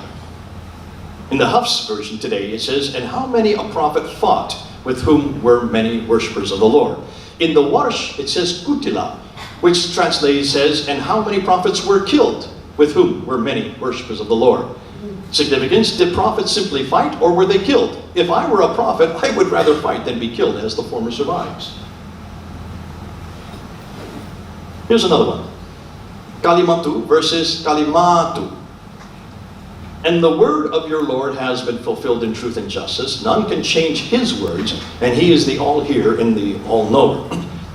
The Warsh says, and the words of your Lord have been fulfilled in truth and justice. None can change his words, and he is the all-hearer. Is the word of God fulfilled or the words of God fulfilled? Notice in the Hafs version, the singular Hafs word does not agree with the plural form of the second sentence. So when the Hafs was finally written, it actually has a grammatical mistake built into it. The Warsh is probably the better translation. So here you can see not only is it different concerning who does, how many words God has, but it doesn't even agree in the Hafs version. Al-Riya Bushra or versus Al-Ri Nashra. And he it is who sends forth the winds, bearing good news before his mercy, is in the Hafs version. In the Alayt Ibn Khalid version, it says, and he it is who sends forth the wind as scatterers. Does the wind bear good news, or does it scatter rain clouds? It seems the wind has two completely different functions here. You cannot say that this doesn't change the meaning. It has huge significance concerning not only the fact that they are variant, but the fact that they don't even agree. Here you have Nafu and Nu'azid versus Yufa and Tu'az. In the Hafs it says, make no excuse, you have disbelieved after you had believed. If we forgive some of you, we will punish others amongst you. In the Ibn Kathir version it says, make no excuse, you have disbelieved after you had believed. If some of you are forgiven, others will be punished amongst you.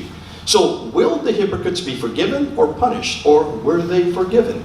It looks like a student completely changed the text later on, suggesting later tampering. Here you have Lasa Hirun with a Dagar Aleph. Ijaz likes to claim that almost all of these variants in the Tok copy are Dagar Aleph, and that does not change the meaning. Let's look and see what a Dagar Aleph does do with these two texts.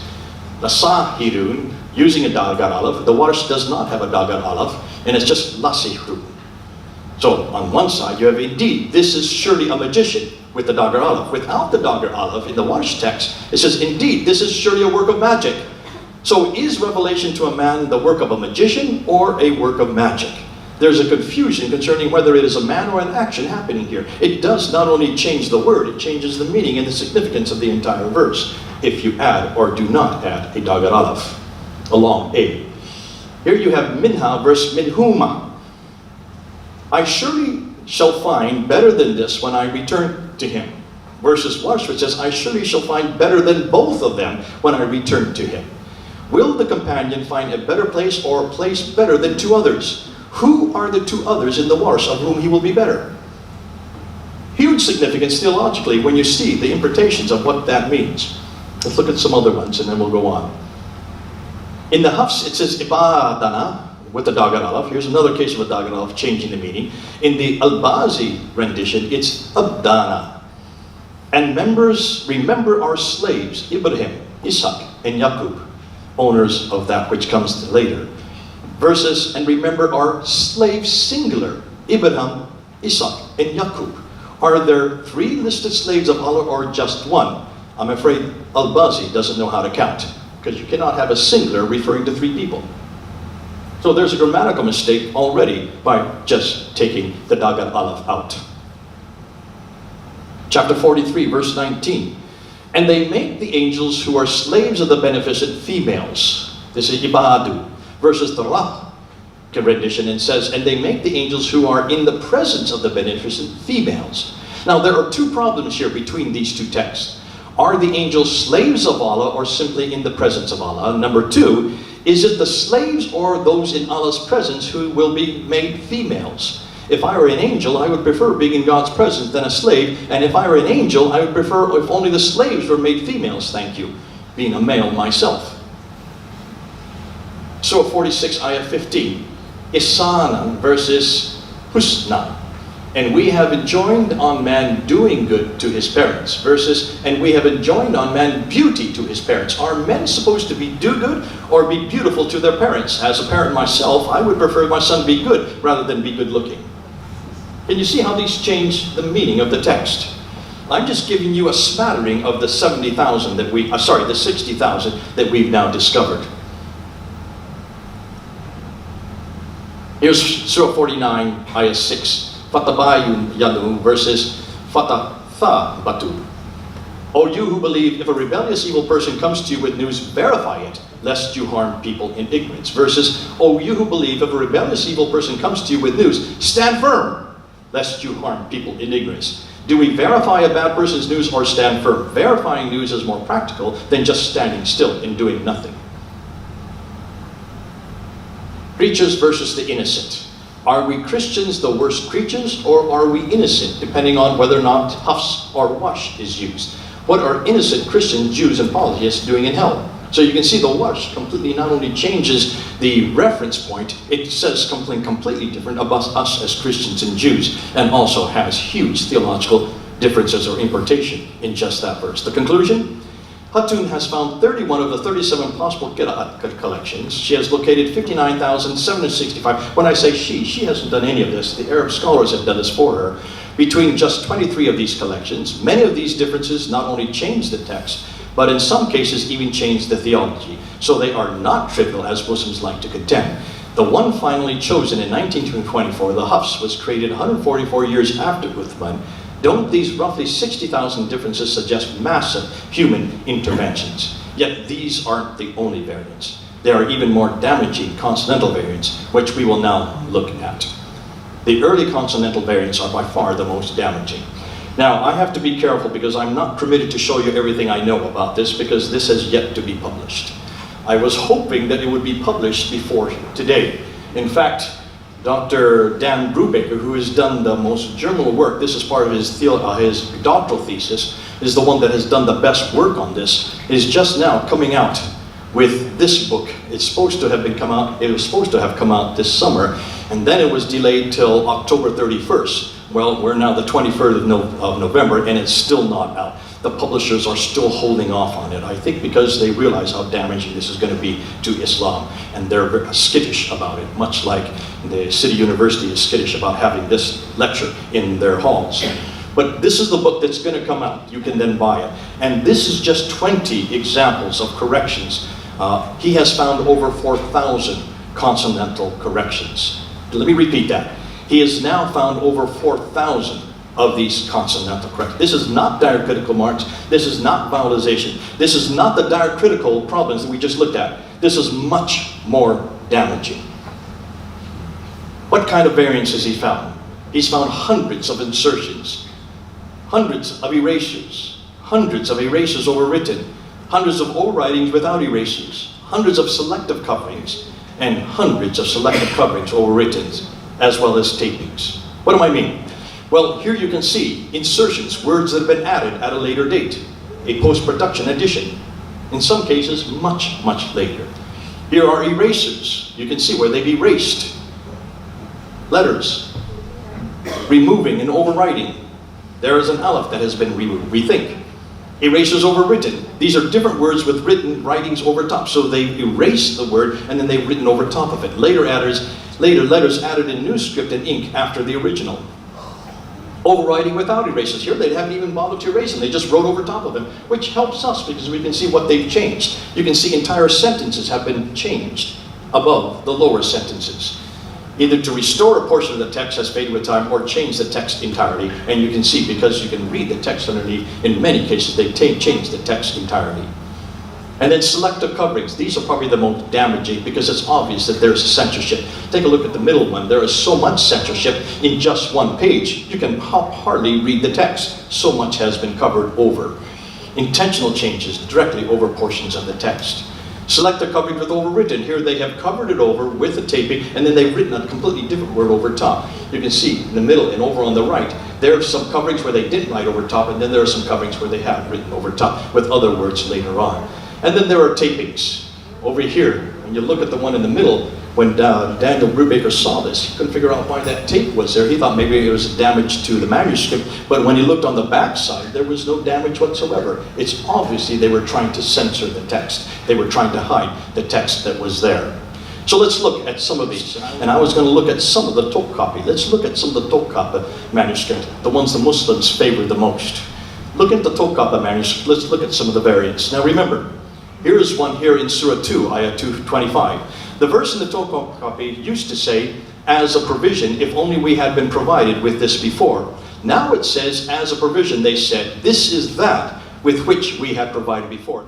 A provision has been added to the text to make it conform to the current 1924 Hafs text. So you can see right there on the right side, you can see where the cup has been added in to the text above the line.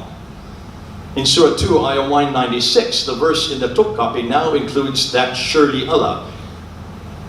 That surely Allah has been added to the text to make it conform to the current 1924 text. Note the insertion on the far right third line coming down. You can see it right off to the right. That has been inserted at a later date. Surah 3, Ayah 31. Note the insertion on the far left, second line. You can see it there in the middle of the slide. It used to say, Allah will forgive you. It now says, Allah will forgive you and your sins. Your sins has been added to the text to make it conform to the current 1924 Hafs text. Are you seeing a pattern here? Conform to the 1924 Hafs text. In every case, these additions, these insertions, are conforming them to the 1924 Hafs text. Insertion in the Tokapi in Surah 3, Ayah 47. Note the vowelization on the inserted word. An entire word is inserted at the top. Ma yasha, above the line, circled in red there. The verse in the Tokapi reads, thus Allah creates when He decrees a matter. In the 15th century, someone added what He wills with all the vowels that are missing from the text around it. The text around it does not have vowels, proving that this is a much later edition. Well, you can see it's above the line. That should be obvious. Making it agree with the standard 1924 Hafs text used today. Now here's another insertion in Surah 9, Ayah 72. The verse in the Tokapi now reads, it is. It is has been added to the text to make it conform to the current 1924 Hafs text. This is in the middle line, the second line, sorry, there in the middle of the slide. Here's Surah 66, Ayah 8. O you who believe, repent until you give by its sincerity. There you can see, it now has been changed to, O you who believe, turn unto Allah in sincere repentance. Completely different. Changes the line, not only changes the verse, but changes the theology as well. Hugely significant. Surah 5, Ayah 176. The verse in the Tokapi used to read, and are they siblings? The 1924 text ends in, if they are siblings, possibly a noon was erased. Here's an eraser. Note that it could have been noon. In the previous example of someone erasing a previous text to conform to the 1924 Hafs text. Here's another example of erasure in Surah 7, Ayah 38, sorry. The verse in the Tokapi now reads, he said to each is a double. Here's an example of someone erasing a previous text and then writing the current text over top. We cannot know what they erased. That's right there in the middle of the slide. I could go on and on. There's so many of these. Surah 73, Ayah 20. A single word has been erased between the words 2/3 and the night. Unfortunately, we will never know what the word was which was erased. Nonetheless, the current text now agrees with the 1924 Hafs text. Surah 70, Ayah 32. Here's the overriding without erasing. They just written over top. They in the text is written over top, replacing something which is not discernible. Because of the change, it now agrees with the 1924 Hafs text. When you look at the Husseini text, there are examples of variants, and much of these are coverings. Francois de Roche notes that you can see this page. Note the coverings over the text signifying hiding or centering the original written text so that it now corresponds with the 1924 Hafs text. Wouldn't you love to be able to lift up those coverings and see what they're hiding?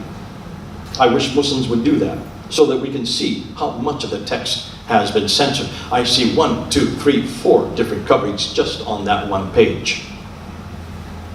Here's another covering.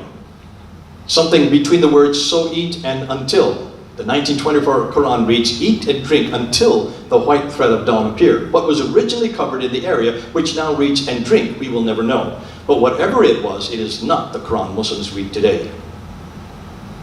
Surah 2, Ayah 191. This is the page I showed you earlier. Phrases covered in the Hosea are drive them out from where, and if they fight you, then you kill them, and if they desist forgiving, merciful, the religion belongs to Allah, enmity and in the mouth. What was originally covered, we will never know. Why was this portion of text censored? And why was so much of this page censored? And why have Muslims never told this before? Why is it only now that we're finding this out? It's only because of Dan Brubaker's doctoral thesis that we even know about this. And that's only been out since 2014. Here's a covering again. Al-Husseini manuscript, Surah 3, Ayah 161. That which is in the modern edition, which Muslims use, reads, he brings, and judgment is covered here. Why would they censor this? Here's an eraser from the Husseini text in Cairo, Surah 49, Ayah 6. Let's go with the Parasino Petropolitanist text. Insertion in the Petropolitan. There you can see easily, note the vowelization on the inserted word. So not only is the word inserted, also bimithli also has the vowelization and also the diacritical marks, showing that it was added at a much, much later date. Here's an eraser overwritten in a Paris Petropolis in Surah 3, Ayah 171. They erased it and then they overwrote it, but you can still see part of the erasing to see what they've changed. They've overwritten with the word favor. It has been added later by a different scribe, with a completely different script handwriting. Here you have Surah 23, Ayah 86. It originally lacked the word al-sabah, which means the seven. This word was added to conform to the present Hafs canonical text. Say, who is the Lord of the seven heavens? Used to say, who is the Lord of heavens? The seven was added in, there at the top. You can see it, to agree with the 1924 Hafs text. Here's an eraser on the Petropolis text. Those they are the nearest. However, they whom has been rubbed out to conform to the standard Hafs canonical text. Looking at the Sana text, there are many of these.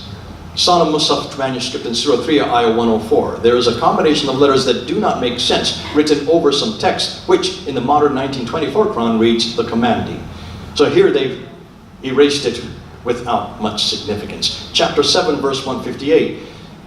Letters are erased between the words you, all, and whom. The modern Hafs reading does not contain what was erased. We will never know what they erased, but they obviously standardized the text.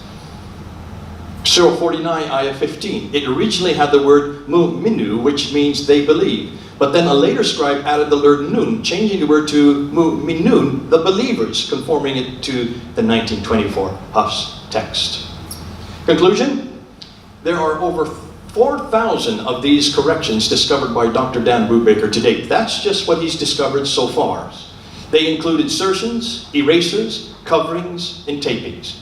They were all carried out long after the original manuscript were completed. They all bring the manuscripts into conformity with today's standard Hafs text. Does this not also suggest human intervention and manipulation of the Quranic text over the centuries? So why was this Hafs text chosen as the final canonized text? And this is my last point, and we'll end with this. When you look at the Hafs text, we need to understand what and why the Hafs text was chosen. Do any of you know why the Hafs text was chosen in 1924? Does anybody here know? Does our Muslim friend know why the Hafs text was chosen? Sir, do you know why it was chosen? No one seems to know. You need to go back and see what was happening in 1924. To do that, you need to go back to Egypt. You need to go to Cairo. In 1924, the Department of Education needed a standardized high school Quran to standardize high school Qurans in order to unify the Qurans used for their exams. There were so many different Qurans, good 37 different Qurans that we know about, that there was no way that they could have standardized text because their answers were all different. So they needed to standardize the text for the high school exams there in Cairo, in just the city of Cairo. They approached Muhammad ibn Ali al-Husayni al-Haddad from Al-Azhar University for this task. He, along with a committee, chose the 796 AD Hafs Quran as the official Quran to be used in high schools throughout the city of Cairo. There were 36 other compilations they could have chosen, but they chose Hafs, though we don't know why. And they've never explained till this date why they chose that one out of the other 36. They then took all the other Qurans which disagreed, took them out in a boat, and threw them into the Nile.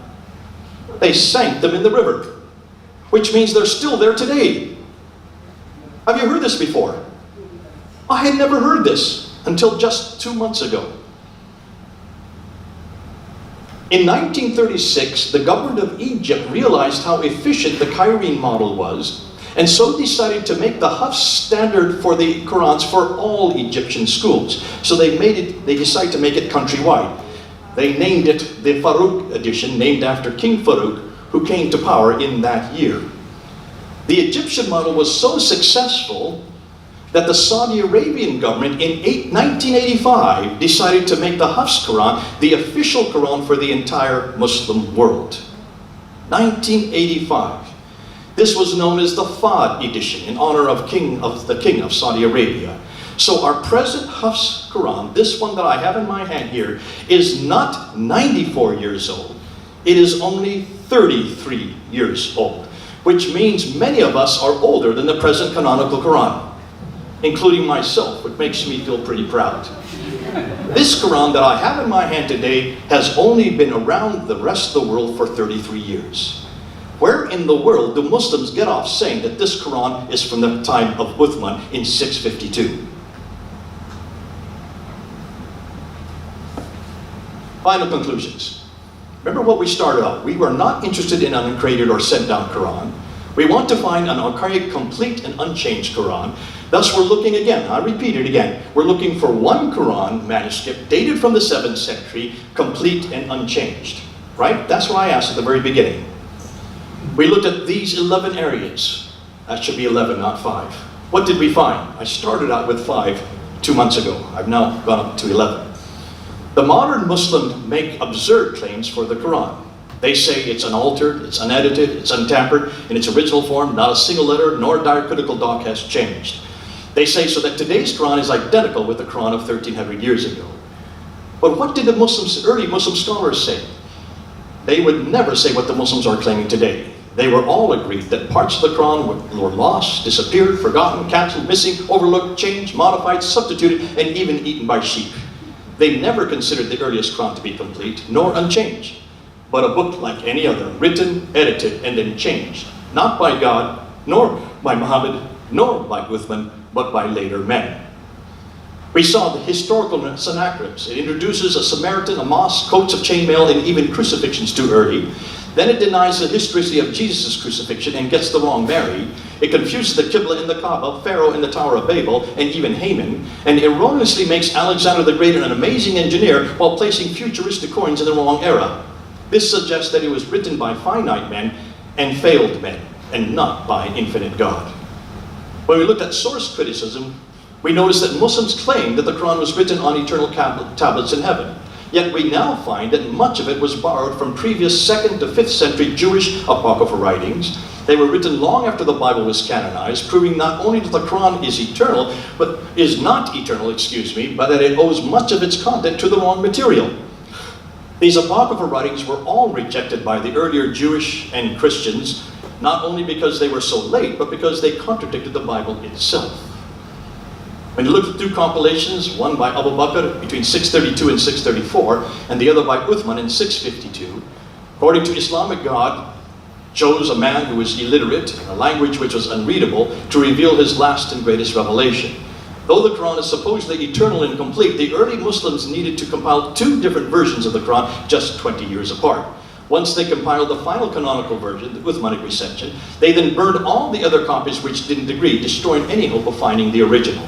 They then sent 9 copies of the canonized text to 9 cities, yet we can't even find one of them today.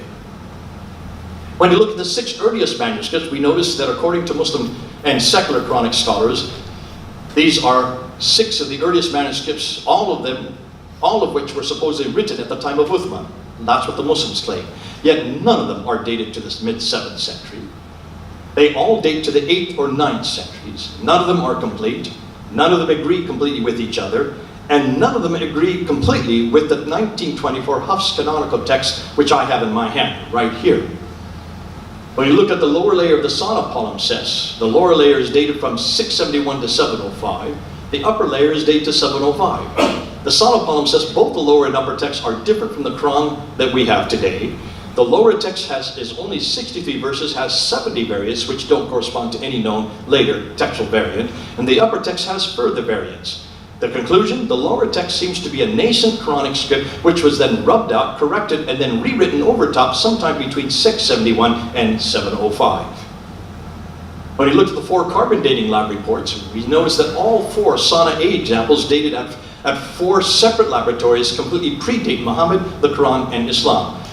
Thus making it these may be earlier Arabic writings from which the writers of the later Quran borrowed. Since all the folios, including the Sana A, B, C, D, and the Birmingham folios, predate the Uthmanic recension, they contradict the classical account, suggesting that we dare not trust that account to understand when the Quran was truly written. Conclusion, either we throw out the radiocarbon 14 dating as untrustworthy, which is what I would suggest we do, or we throw out much of the later 9th century classical account of the Quranic compilation. You decide.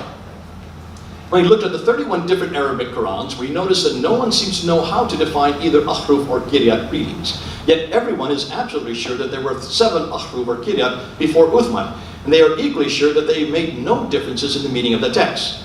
Yet Ahruf and Kiraz could not have existed after Uthman, since he standardized it in 652. Yet we have now found 31 different Qurans with over 59, almost 60,000 differences between them. These differences not only change the meaning, but often the theology as well. The conclusion: the Quran today was created in 1924, yet attributed to a student from 796, while disregarding 36 others, though even his manuscript does not exist today. Looking at the early consonantal variants, we have found 4,000 consonantal changes, thousands of insertions, erasures, coverings, and tapings, all carried out long after the manuscripts were completed. I would suggest that they were all done possibly after 1924, so within the last 94 years. We have no idea, because they won't let us have access to these manuscripts to date those variants. All done to standardize the text to conform to the canonical Hafs text. The history of the 1924 Hafs text, it's obvious that the Hafs text was chosen by a committee because, for no reasons that we can know about, the other 36 Qurans that disagreed were all taken out on a boat, were sunk in the Nile, which was then canonized first by the Egyptian government in 1936, then by the Ibn Sa'd family in 1985, a mere 33 years ago. Rather than critically compile a text derived from the earliest manuscript evidence available, they simply chose one student's compilation, regardless of whether it matched those earliest manuscripts. What does this prove?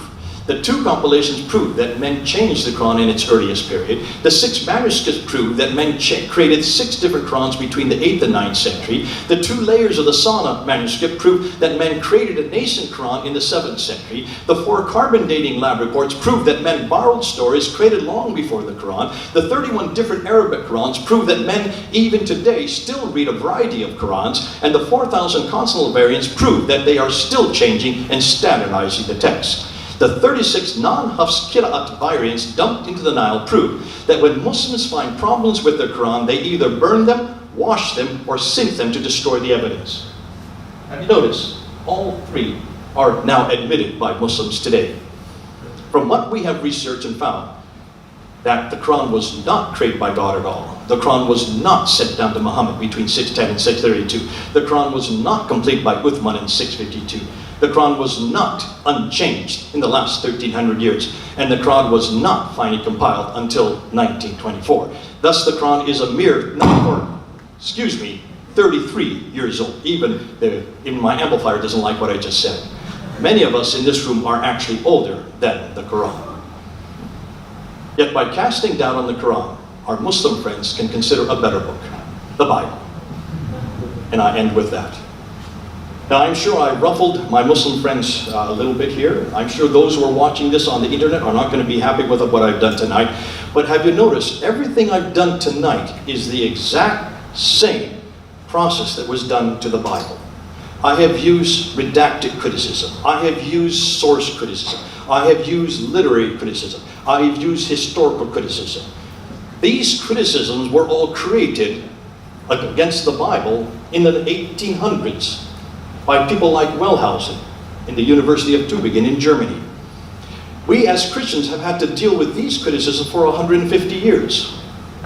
These criticisms, when they were applied to the Bible, by 1905, along with Darwin's Darwinianism, devastated the church in Europe. Decimated the church in Europe. Darwinianism and historical criticism. The church has never recovered in Europe. Today, only 5 to 7% people go to church. But it woke up the church in the rest of the world, and we decided that we needed to answer every one of these criticisms. So we went and we're able now to find and discard. We pretty much can answer the documentary hypothesis, JDB documentation. We can pretty much answer every one of the criticism against redacted criticism, source criticism of the Bible. In fact, the Bible is the only book today that can make the claim that there is not one artifact, not one tablet, not one mural, not one obelisk, not one stela anywhere in the world that can contradict a properly understood biblical statement. That is the only book that has passed every one of these criticisms. These criticisms we're now applying to the Quran. What I've done tonight is exactly what Muslims have been doing for the last 1,400 years. Why is it only in 2018 are we able to come forward with these kind of criticisms against the Quran? And when we tried to introduce this in a university right next door, we were banned yesterday because the Muslims call me a hate preacher. What have I done tonight that's hate preaching? Is this not what should be asked at any university, on any campus, anywhere in the world? And I ask Muslims today, you cannot keep banning us from introducing this, not just on universities, we're now introducing, this is going up on YouTube. Muslims are going to have to deal with these manuscripts. They're going to have to deal with these variants. I cannot show you all the consonantal variants, especially the most damaging one. We're going to go full front with all of the variants, all 4,000 of the variants. And we're asking Muslims to please look at these variants and stop making the claim that the Quran goes back to Muhammad. You can't make that claim anymore. Stop saying that the Quran can be traced back to Uthman. You can't say that anymore. Stop even saying that the Quran came from the 7th century. The best you can say is the Quran that we have in our hand today, some of it probably came from the 8th century. Then much of it was changed from the 8th, 9th, and 10th century. Finally was canonized and made the Quran that we have today in 1924. Which means this book I have in my hand is not 1,400 years old. Is not complete. It's only 94 years old. That's the best you can say. And we're asking Muslims to be honest and transparent. Listen to these criticisms and stop banning us. First of all, I would say thank you because until right now I was listening a one-sided story because I was in a Muslim country. So now I'm here, so I am also listening something from the other side. I have read something so that I should say it fluently. Like being a Muslim, our faith is not complete without believing in Jesus, Jews, or David. So we believe in all the prophets according to our preachings.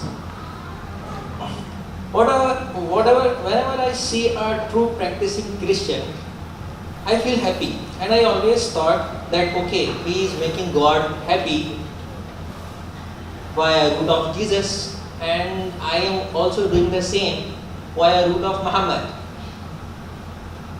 My opinion is, instead of Muslims should say something about Bible and Christians should say something about Quran, we should converge on similarities of both the religions and live with harmony and same goal, that is to make the God happy with our good deeds. Absolutely. God bless you. I agree. Let's make each other happy. But also let's don't run away from hard questions. No one's saying that we should not be discord or that we should not have any relationships. Muslims are my favorite people. I've spent 37 years working with Muslims. Why would I dedicate 37 years of my life if I didn't love them? I absolutely love men like you. But I think it's important that Muslims, rather than just say, let's have accord, realize that they also need to think seriously about the claims they make about the Quran. We've asked Muslims over and over again, can you defend any of these 11 areas? To date, I have yet to find a Muslim, and I've done debates with almost all of your major Muslim scholars. The first I was with Dr. Jamal Badawi in 1995. That's 23 years ago. I gave 10 historical challenges at Cambridge University. 23 years he's had to answer this. I still love Jamal Badawi. We're still good friends. We were just in communication in September. There's nothing about friendship or accord. We're very friendly. But he has yet to answer those 10 historical challenges 23 years later. Adnan Rashid, I have debated 5 or 6 times. Look at Adnan Rashid, one of the most robust Muslim debaters in the world today. We are absolutely good friends. But we completely disagree on the Quran and the Bible. And there's no reason why we should be afraid to say that. Of course we disagree. But the claims Muslims make about the Quran, they must stop making. And they must agree that the Quran is nothing more than a man-made book. Please agree with that for me today. And if you really want to find a book that actually answers every one of your questions, when you want to find accord, why don't you come back to the Bible? Because the Bible is the only book so far that has passed every test. Every historical test has been foisted against the Bible. Because of the fact that it has answered every test, I give you the Bible. much better than the Quran. And there's no reason why we should disagree. Ron Bishop, thanks for coming tonight, and thanks for being the only Muslim that shows up. Great. Is there another There's Muslim? one more question.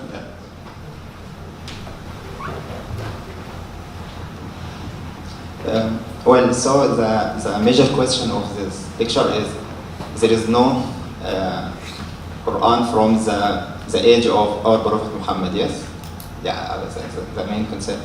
But you know, the Arabic, I'm from Egypt, and the Arabic language is totally at the age of our Prophet Muhammad was a language of speech, okay? The language of Speech. It was a spoken language. Yes, we have the letters at this time, and some people can write down different texts. But the major practice of Arabic language was just to speak with it. Okay, and there is no problem if you can memorize different and large texts without writing it down. And now in Egypt you can find children at the age of 5 and they can memorize the whole Quran. Okay, so there is no problem with Fatha, Dhamma, and the Kasra. I learned the Quran at the age of 5, and by then I memorized the third of it. And I didn't know about Fatha, Dhamma, Kasra, nothing like this. And I can correct to another one. So this is not a problem, that this vowelization of answer that way. Are you following what he's saying? It's not a problem that we do not have the earliest manuscripts. People memorize it. No, like this. Okay? No. It's that you memorized it. We can memorize it without writing it down. Okay, but what did you memorize? What? What did you memorize? We can memorize Quran. What did you memorize? Me? Yeah. Today, these children in Cairo, what text are they memorizing?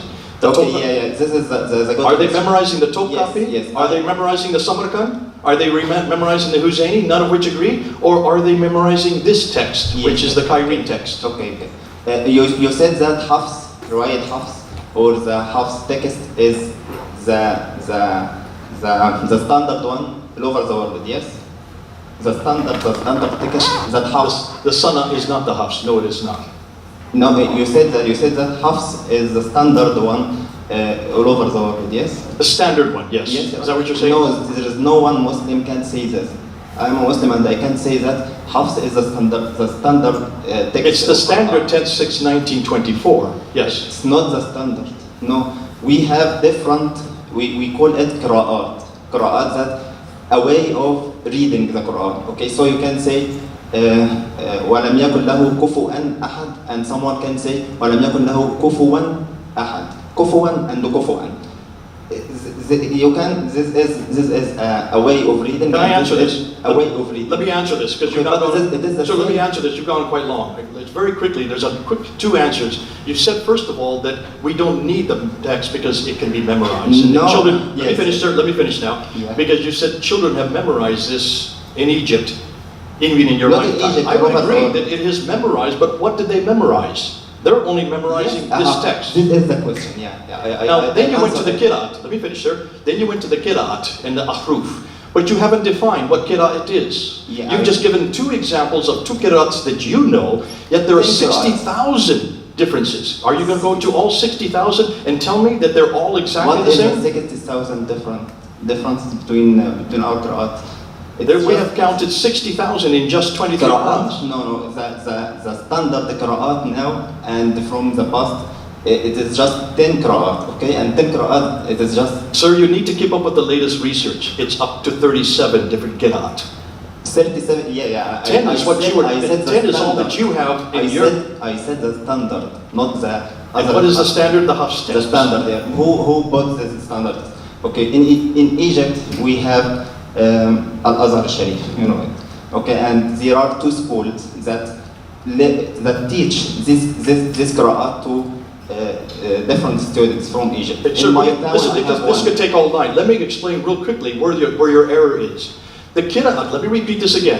The Qira'at and the Ahruf require diacritical marks, yes or no? Yes, When were the diacritical marks introduced? yeah. Okay. Give the date. I've already said it tonight. Yeah, yeah. When were they introduced? It was not. It wasn't. Not at the time of Muhammad. No. Not even in the 7th century. We have all. Sir, you're talking while I'm talking. Listen to what I'm saying. And you talk. The Qira'at and the Ahruf were only introduced in the 8th and 9th century. These 37 different Qira'at renditions were started in 796. And that's the late 8th century and went up into the 9th century. These are 140 to 150 years after Muhammad. 37 different schools of Qira'at now exist, not just 10 that you're talking about, because the book you're talking about is only one book with 10 examples of it. That's become very popular in Egypt, I agree. But we know of about another 16 of these Qira'at that you're not talking about. So can you see, even what you're saying is 200 to 300 years after the fact. I can say something, okay? I wish you... Did you hear what I just said? Can you repeat back what I just said?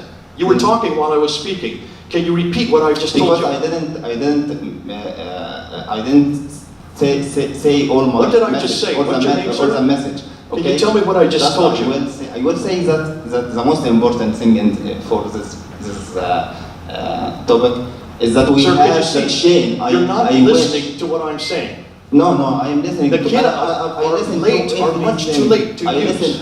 I listened to you when you said that there is a difference between you are a magic and your work is magic. You are a magician and your work is a magic. What is the difference here? There is no difference when you say something like this. Now let me ask everyone here, is there a difference between a magic and a magician? Yes. Does that not change the meaning of the text? Sir, can you see? You're not making sense to these people here. Okay. Can you see why Muslims say this without realizing that their hearers are not accepting what you're saying? But even if so, even if we were to go to all 60,000 differences and show you, I just gave you about 10 or 12 differences tonight. If we were to show you all 60,000, can you see that these are all much too late to even be part of this discussion? Who cares about the Qira'at differences? They don't even get into it. Let me finish. By 800, the 9th century, another 36 appear. Can you see that this is much too late even to be part of this discussion? Why aren't you talking about the consonantal differences? The what? The consonantal differences. Yeah. Number J, the second last thing I talked about tonight.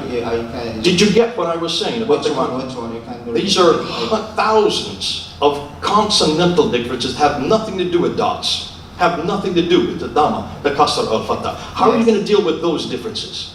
Those corrections, the insertions, the erasers, the coverings, the tapings. Explain to me how those exist if this is an eternal word of God. Okay, can you give me just 2 minutes, okay? Well, in Quran, I wish you had mentioned anything about the chain of Quran or of readers of Quran, okay? You're talking about the Islam. Yeah, that's chain. Okay, so for me as a Muslim to be a standard reader of Quran, I should go to someone scholar. He is a sheikh, okay, and he teach me how to just read the Quran, okay. And this one was taught by another one, and the other one was taught by another one. Till Prophet Muhammad. This is the main thing that we say that Quran is Quran from our Prophet, because our Prophet teach. May I stop you right there? Let me ask you a question. Yes. What's your name? Abdullah. The slave of Allah. Abdullah. Yeah. Abdullah. Abdullah, slave of God. Yes. God bless you. I love slaves of God. I'm a child of God. I have so many more authority as a child than a slave. But Abdullah, let me just ask you real quickly. If you were a slave of God, yes, how do you know that any of those chains said what they said if they didn't write it down? Where did they write these chains of recitations down? Where is this written down, these chains of reciters? Written down again. No, this is not the most important thing. It is just to memorize the Quran. There are many people that can... Have you heard his answer? Yes. These were all memorized. Yeah. What did they memorize? The Topkapi? The Samarkand? The Husseini? At the edge of... The Ma'il?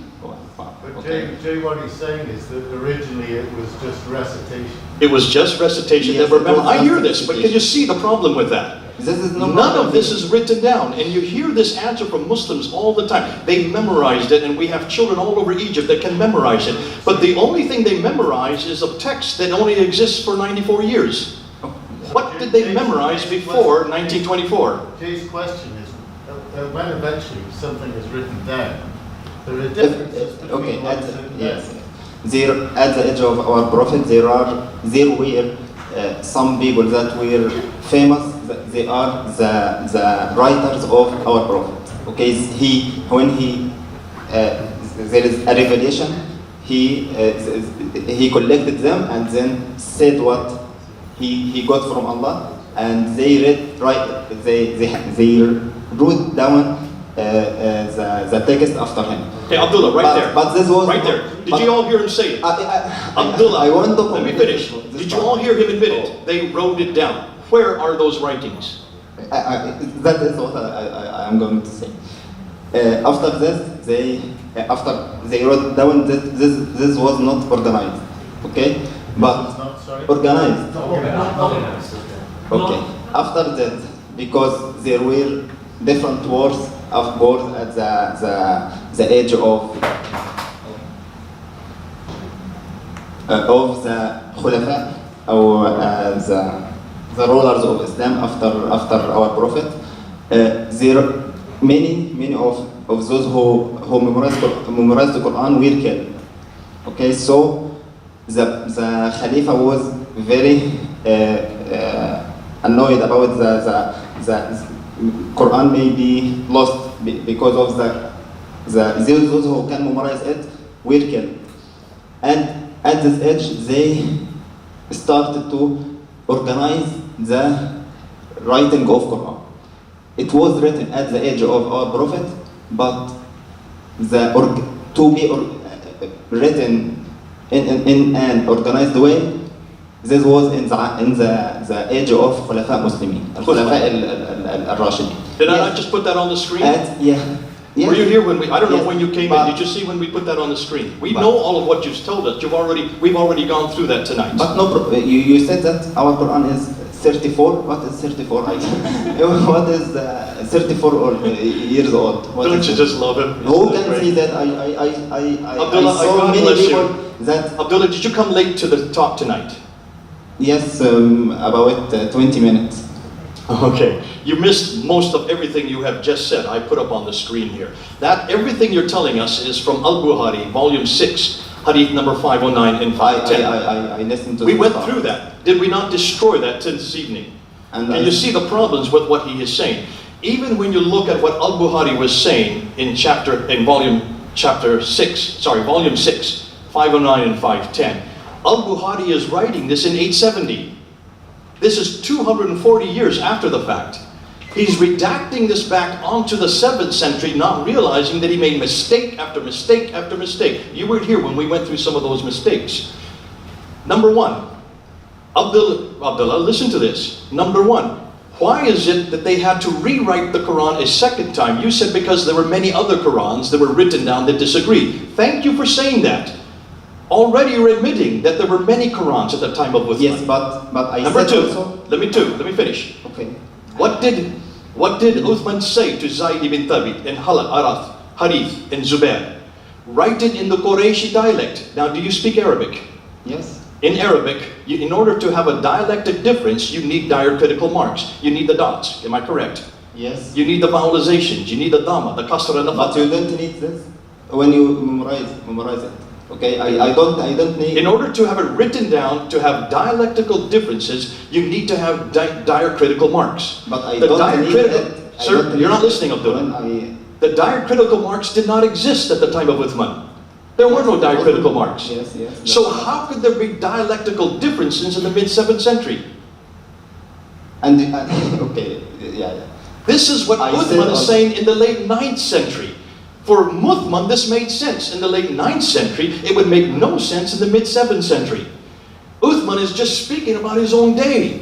He was not a historian. He didn't realize that there were no diacritical marks to create a dialectical difference in the Arabic text. Mm-hmm. See, you weren't here when we unpacked that this evening.